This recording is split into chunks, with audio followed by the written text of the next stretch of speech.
Hablar con Silvia Larrufa, la subsecretaria de Programación Federal y Articulación Legislativa. ¿Lo dije bien, Silvia? Perfecto, buenos días, ¿cómo están? Bien, muy bien, por suerte. Muy bien, por suerte. Me gustaría dos o tres cositas para charlar con vos. Sobre el final vamos a charlar de lo que significa el día de hoy. Pero quería ver un poco esto que se ha creado ahora en Santa Fe, que es una unidad ministerial Rosario. ¿Por qué no nos explicas un poco de qué se trata? Es la decisión de la ministra Frederick de tener un asiento permanente para la provincia de Santa Fe, allí en la ciudad de Rosario.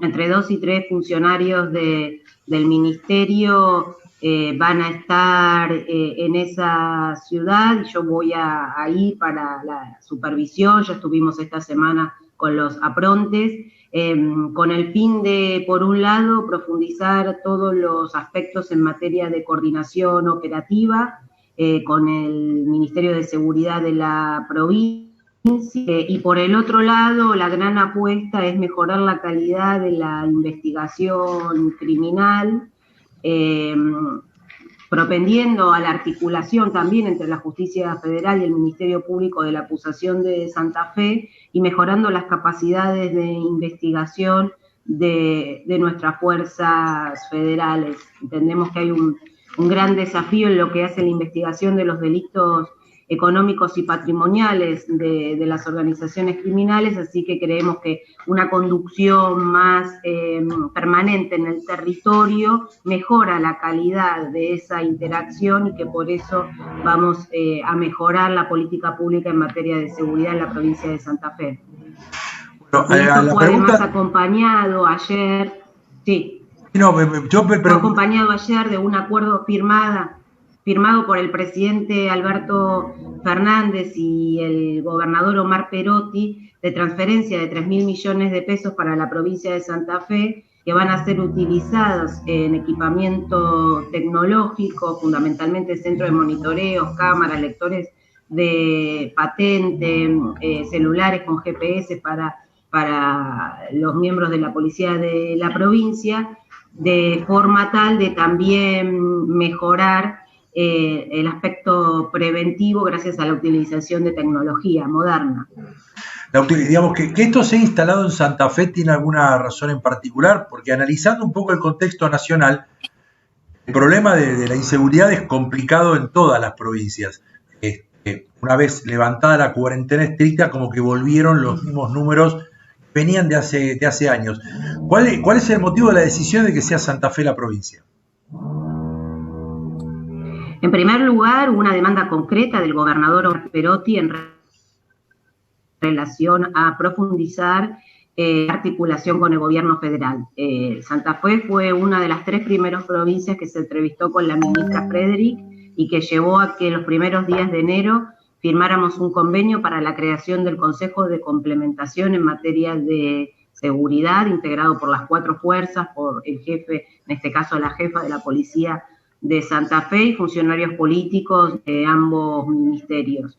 Significó que al principio del aislamiento social preventivo y obligatorio enviara refuerzo logístico a las fuerzas federales, móviles, tanquetes, motos, y ahora la decisión tanto de la instalación de la unidad como el refuerzo de los 3.000 millones de pesos, porque de acuerdo al análisis criminológico, el gobernador entiende que es necesaria esta articulación, ya que muchas de las muertes violentas están vinculadas con la narcocriminalidad.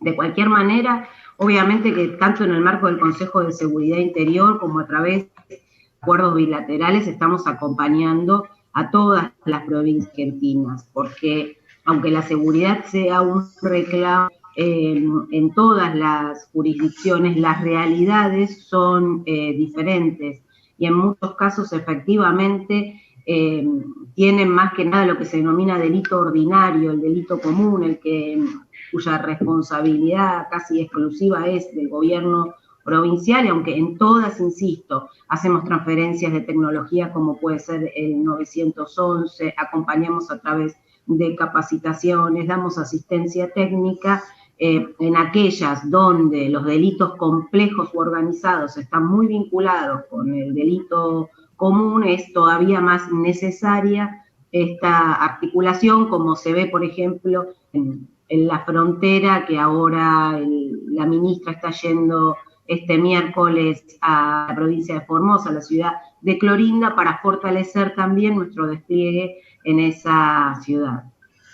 Respecto a Santa Fe, estamos hablando con Silvia Larrufa, con respecto a Santa Fe, ¿cómo está el tema de la violencia de género? Que es algo que en esta pandemia hay la sensación que se ha multiplicado en general a nivel país. Puntualmente en Santa Fe, ¿cómo está ese tema?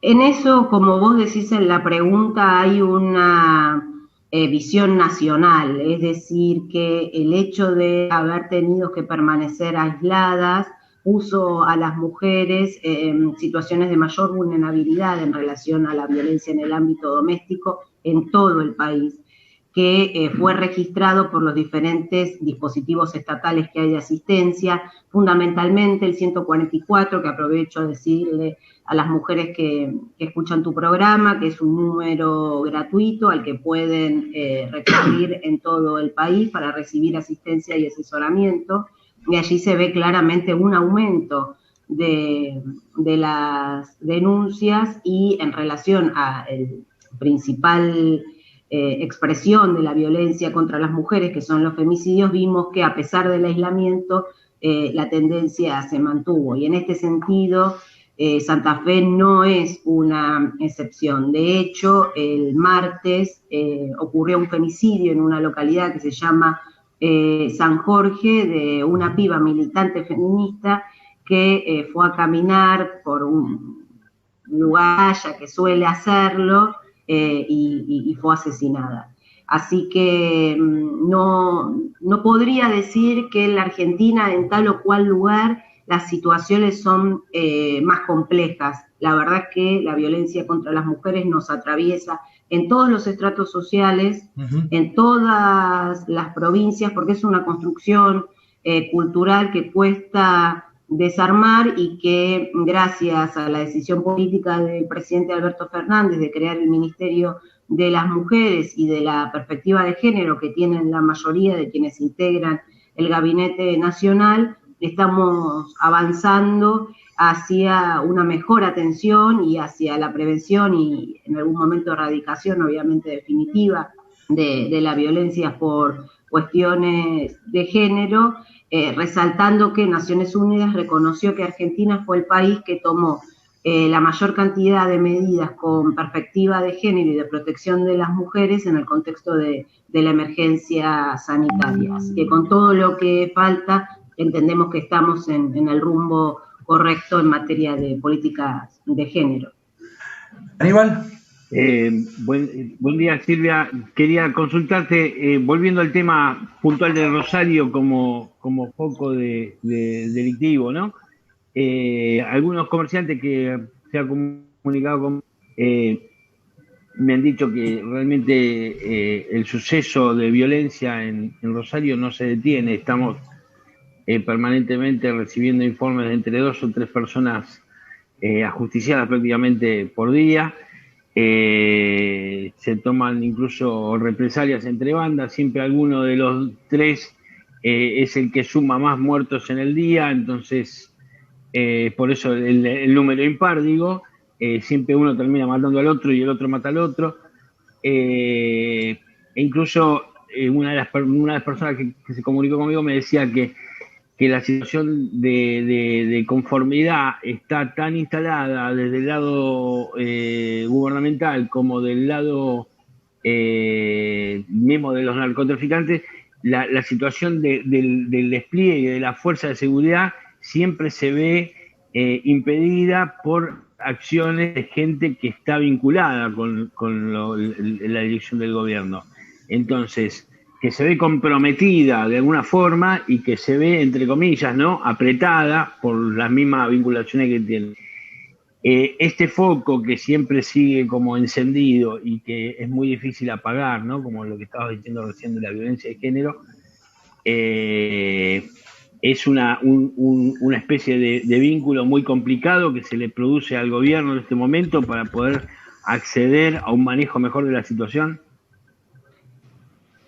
Nosotros vamos a profundizar la investigación criminal y en esa investigación no va a haber nadie privilegiado. Y ya hubo casos de miembros de la policía de la provincia, de las fuerzas federales, incluso un fiscal apartado de su puesto que está siendo investigado, o asesores políticos o exfuncionarios, con lo cual sabemos que nos podemos encontrar con eso y tenemos la convicción de seguir adelante, el respaldo del presidente Alberto Fernández, el compromiso del gobernador Perotti, y creemos que hay que darle una vuelta de tuerca porque efectivamente mucha de la violencia, especialmente en Rosario, se explica por esto que decías del enfrentamiento entre las bandas, es decir, que aquella primera política criminal de investigación que logró descabezar a los dos grupos trajo aparejado como consecuencia indirecta y obviamente no deseada este aumento de la violencia. Entonces hay que pensar nuevas estrategias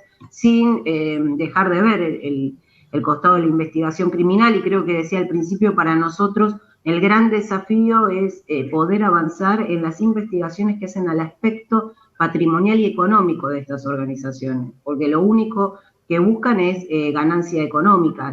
En otro lugar decía, no es que son malos, que no tienen nada más divertido para hacer y entonces se ponen a tirar tiros. Ellos han organizado su forma de vida económica en torno al, en general, el tráfico de sustancias ilegales y algunas otras actividades, porque no todos los que producen hechos violentos son miembros permanentes de esas organizaciones. Algunos se han vuelto como si fuesen, en términos económicos legales, diríamos, subsidiarias, y terciarizan ese servicio, que sería matar a alguien. He conocido el caso que me estaba contando una persona amiga, que decía que había surgido dentro de este revuelo que había del tema delictivo, un grupo como de extorsionadores a los comerciantes, ¿no? Que también me decía que fue baratado, ¿no? Que a eso lo pudieron pilotear. Pero que habían abierto como una pyme de la extorsión. Al mismo modo de las mafias, ¿no? Desprendimiento de aquellas organizaciones que se especializaron en un tipo de actividad delictiva. Por eso es tan importante esta articulación, porque al determinado tipo de delitos que son competencia de la justicia provincial, del Ministerio Público de la Acusación, y otros, por ser narcocriminalidad, secuestro extorsivo, trata de personas, contrabando, son del ámbito federal. Pero están tan íntimamente vinculados que es importante articular, tanto para que no haya superposición de investigaciones y que una estrategia termine debilitando a la otra, sino también para que aquella que tiene más elementos de pruebas sobre algo sea la que avance, no importa si es federal u ordinaria. Pero esto es fácil decirlo, no tan sencillo de hacerlo. En principio, porque las justicias son poderes independientes, tienen poca práctica, no solo en Santa Fe, sino en toda la Argentina, de articulación entre lo federal y lo provincial, y además se requiere de auxiliares de la justicia, es decir, tanto de las fuerzas federales como de la policía provincial, comprometidos con este objetivo, pero además capacitados y con la tecnología suficiente para poder avanzar. Así que por eso esta decisión política de la ministra Frederick de instalar un espacio permanente de gestión en la ciudad de Rosario, y la participación de mi subsecretaría, que es más de gestión política, para facilitar estos espacios de acuerdo, de articulación, y también para supervisar que los acuerdos alcanzados se cumplan en la operatividad cotidiana. Que te escucho, Silvia, y no puedo dejar de pensar también en la reforma judicial, ¿no? Porque independientemente de los trabajos y gestiones que ustedes hagan, me parece que hace falta ese giro de tuerca al Poder Judicial de la Nación para que de una vez por todas la gente se sienta que está representada por la justicia, ¿no?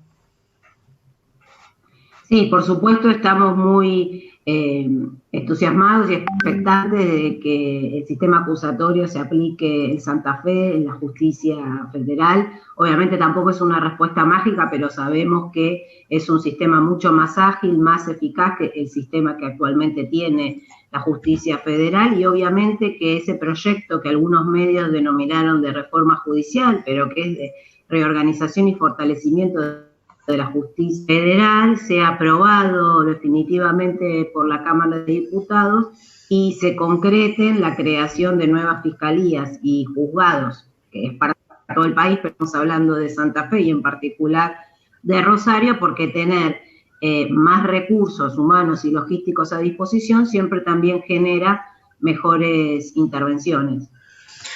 Silvia, con respecto a lo que es el ámbito de la Ciudad de Buenos Aires y el AMBA, que se dio toda la discusión del traspaso de recursos y demás, bueno, ¿cómo quedó ese tema al final? ¿Qué va a pasar con las famosas pistolas Taser? ¿Qué se estuvo charlando con respecto a eso?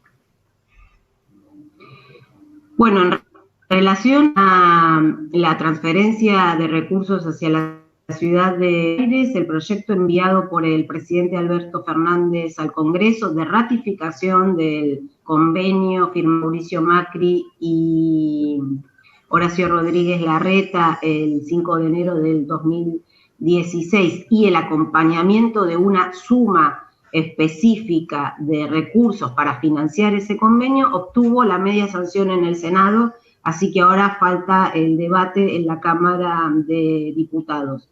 Entiendo que todavía las comisiones respectivas no iniciaron el tratamiento porque no nos pidieron ningún tipo de información. Cuando así sea requerido, si es necesaria nuestra participación presencial o virtual, lo haremos como fue en el Senado, que el secretario de Administración, Daniel Tigman, el secretario de Articulación Federal, Gabriel Fuchs, y yo estuvimos presentes en la reunión de comisiones de Asuntos Constitucionales y Presupuesto para explicar cómo llegamos a ese número que propone el presidente Alberto Fernández para financiar el proyecto. Así que también esperamos que finalmente sea aprobado y mientras tanto rige el decreto del presidente Alberto Fernández que transfiere recursos vía coparticipación.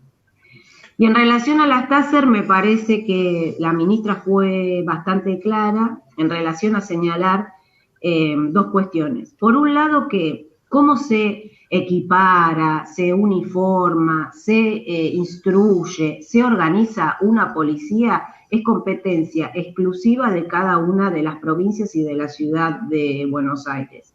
Así como es competencia exclusiva del Ministerio de Seguridad de la Nación definir estas mismas cuestiones en relación a las 4 fuerzas federales.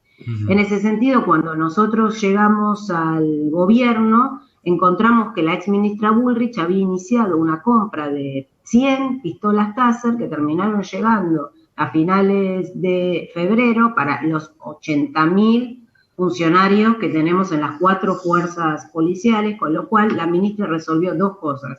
Por un lado, derogar un protocolo de la ministra Bullrich que decía poco y nada, con lo cual no lo considerábamos suficiente para la utilización de esta tecnología, y por el otro lado definir que como son tan pocas, sean utilizadas solo por los cuerpos especiales en situaciones determinadas.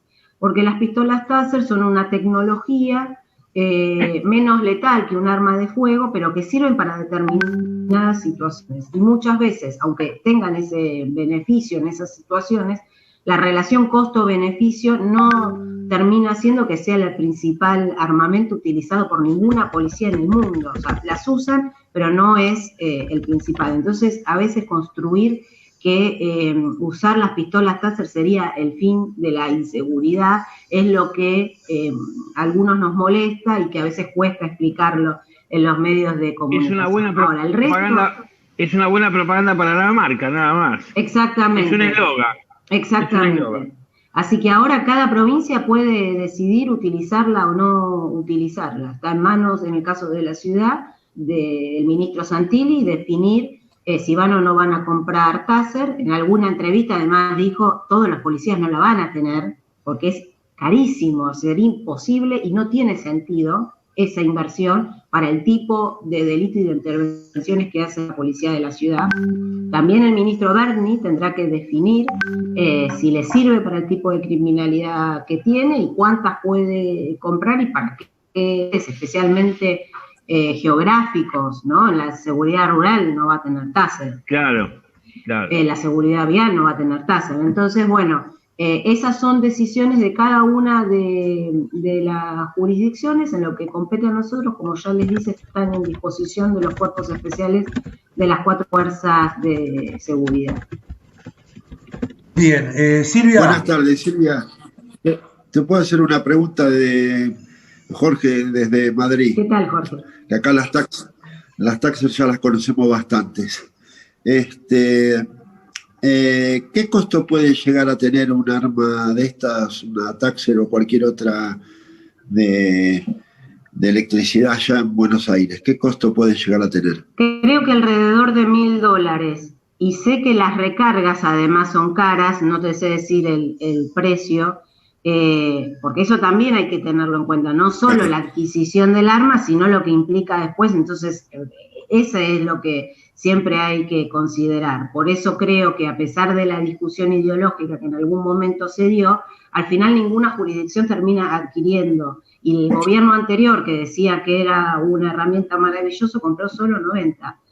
Y ahí es donde a veces uno se pone así efusivo, porque plantearle a la ciudadanía que existen soluciones mágicas cuando no son tales y que en el fondo el costo-beneficio es negativo, da bronca, porque las políticas de seguridad son mucho más que qué arma utiliza la policía. En algunos países o grandes ciudades sabemos que van desarmados, en otros solo la tonfa, en otros la tonfa y el arma de fuego, en otros la tonfa y la taser.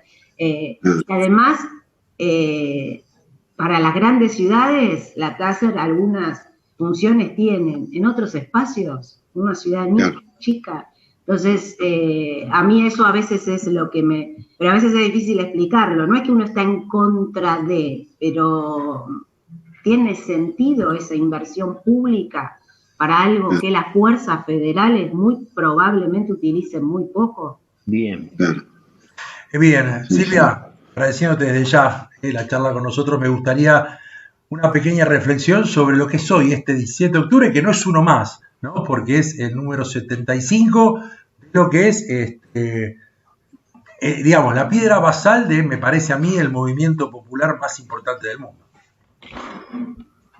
Sí, hoy es un día de festejo. Obviamente que todos estos años que terminan en 0 o en 5 siempre son como más vividos, son con más intención de celebrarlos, y nos encuentra de nuevo frente al gobierno nacional, lo que genera también más expectativas, pero en el contexto del aislamiento y el distanciamiento según la jurisdicción social preventivo y obligatorio por el COVID. Entonces el Consejo Nacional del Partido Justicialista, después de un debate en relación a ocupar o no ocupar la calle, decide utilizar una herramienta que además también se utilizó en otras manifestaciones alrededor del mundo, que es una plataforma virtual que hoy, a partir de las 13 horas, nos va a permitir a todas y a todos encontrarnos para celebrar los 75 octubres. Si me permitís, Alejandro, para tu audiencia, es muy sencillo. www.75octubres.ar, 75 en número, www.75octubres.ar. Allí van a ingresar, entrar, ponen su nombre, les van a dar un número para que se note que no somos robots, lo copian, donde están, donde se quieren parar en la plaza, y ahí van a tener un avatar, ahí con unas 12, 15 figuras para elegir, y van a participar como si efectivamente estuvieran en la plaza. Jorge desde Madrid va a poder participar igual que cada una de nosotras y cada uno de nosotros en esta movilización.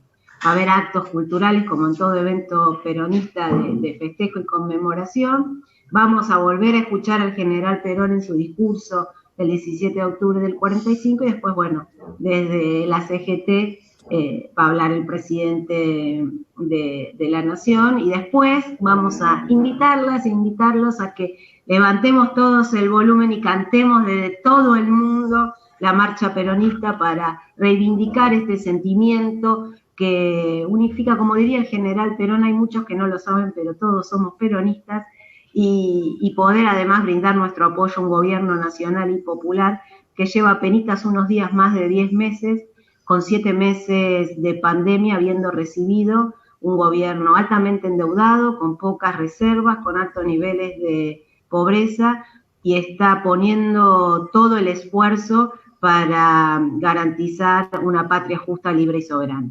Muy bien. Gracias, Silvia. La última, ¿extrañás ir a ver All Boys? Sí, por supuesto, pero la verdad, ya que lo planteás, estamos haciendo un trabajo maravilloso en relación a la participación de las mujeres en los clubes de fútbol. All Boys tiene su comisión de géneros y diversidades, pero es una movida que abarca todo el fútbol argentino, acompañado por la Secretaría de Deportes de la Nación, a cargo de la ex leona Inés Arredondo, también acompañado por la AFA.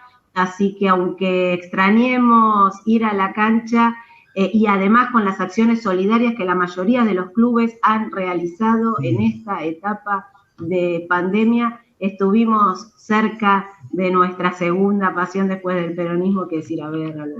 Seguro, te preguntaba a propósito, bueno, yo soy de Ferro y en Ferro también se está trabajando mucho con eso. De hecho, hay una subcomisión de género en el club, y más allá de las acciones hechas están también los convenios con el INADI. Bueno, de una vez por todas, a terminar de acomodar estas cosas que no se puede creer que hayan estado desacomodadas, y el peronismo tiene mucho que ver en esto también, porque gracias al peronismo la mujer empezó a tener derechos, se decidió que empiece a votar la mujer. Bueno, el peronismo tiene mucho que ver con esta movida, ¿no?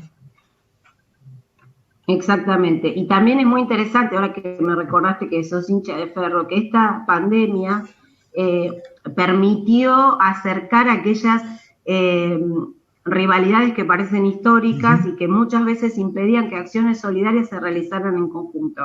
En general, los clubes por regiones dentro de la ciudad se fueron acercando sin importar si en la cancha después somos adversarios, y en algunos casos efectivamente son nuestros clásicos o no, y pudimos hacer muchas cosas organizadamente, y eso para mí es maravilloso. Y bueno, el 30 de octubre volveremos a encontrarnos y a estar nerviosos por los resultados, pero los clubes de fútbol, además de esa pasión que implica el deporte en sí, son organizaciones sociales con un gran compromiso con su comunidad, y para evitar que se transformen en sociedades anónimas es muy importante que recuperen ese rol social, y creo que en esta pandemia lo hicieron, más la cuestión de género que estamos conversando, que también es muy, muy importante, pero que también va a contribuir a evitar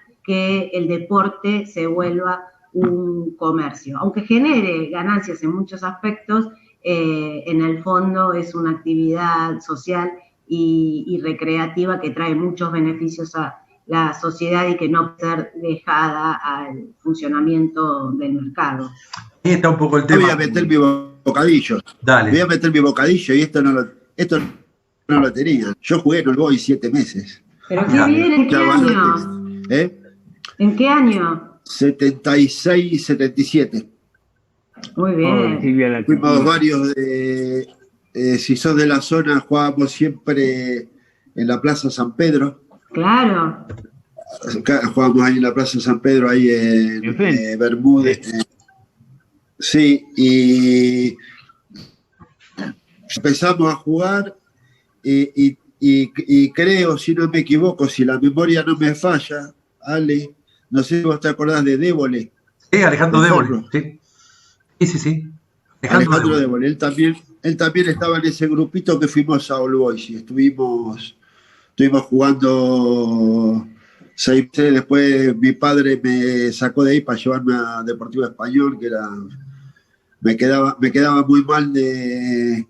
El All Boys lo tenía prácticamente... Yo vivía en Floresta, y claro, tener que irme hasta... En esa época todavía no estaba hecho el estadio de Español, era la ciudad deportiva y todo, para mí fue... Y ahí después se me fue la ganas del fútbol, ¿no? Yo entré... ya estaba en mediados de la secundaria.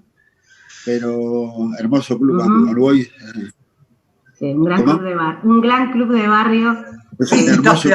El tema de los clubes de barrio, Silvia, porque independientemente del fútbol profesional o el básquetbol profesional, igual el básquet es mi palo, digo, los clubes de barrio, todos esos clubes que hacen tanto por los chicos y las chicas de cada sector, cómo sostenerlo, pero me parece un tema mucho más largo para charlar, ¿no? Pero el tema de los clubes de barrio es básico para sostener a lo que es esta sociedad, algo que no se conoce en muchos lugares del mundo, porque no tienen este sistema de clubes de barrio. No, claro. Hay políticas públicas del gobierno nacional para el sostenimiento de los clubes. Ahí sí sería mejor que hablaran con Inés Arredondo, con Jorgelina Bertoni, Jorgelina, que les van a explicar en detalle, pero... Jorgelina es jugadora de hockey en ferro. Juega en ferro al hockey. En ferro, exactamente. Es una ex leona, sí. Exactamente, sí, es una gran compañera. Es la jefa de asesora de Inés, y conoce más en detalle porque seguramente a mí se me va a escapar, pero sí conozco esta convicción ideológica desde el inicio de sostener a los clubes de barrios, pero sé que hubo políticas públicas específicas en el marco de la pandemia, que obviamente los afectó peor que cualquier crisis económica, y que también muchos de ellos sostuvieron espacios solidarios para asistencia a sus comunidades, así que en ese sentido es como vos decís, es parte de la solidaridad. Cuando en chiste hacíamos el comentario que Perón dijo todos somos peronistas, en esa entrevista, tiene que ver con esto, con el sentimiento de solidaridad, de entender que la patria es el otro, que hay que poner el hombro para el que tiene un poco menos, que donde hay una necesidad nace un derecho, que es parte del sentir argentino en términos mayoritarios, aunque no se representen partidariamente con el Partido Justicialista. Y eso se ve en los clubes de barrio todo el tiempo, se vio en todas las crisis y con la pandemia se volvió a ver mucho más. Sin duda. Silvia, gracias por la charla con nosotros. Muchas gracias a ustedes. Buenos días. Muy buen día. Silvia Larufa charlando con nosotros. La nota con ella va a estar subida a nuestro YouTube de la Nueva Metrópolis ya para la nochecita. Vamos al corte. Cuando hablamos vamos a escuchar a Lito Nevia cantando Quien quiere oír que oiga, como para terminar, cerrar lo que es este panorama del justicialismo. Nos queda más programa todavía. Ya volvemos. Gracias.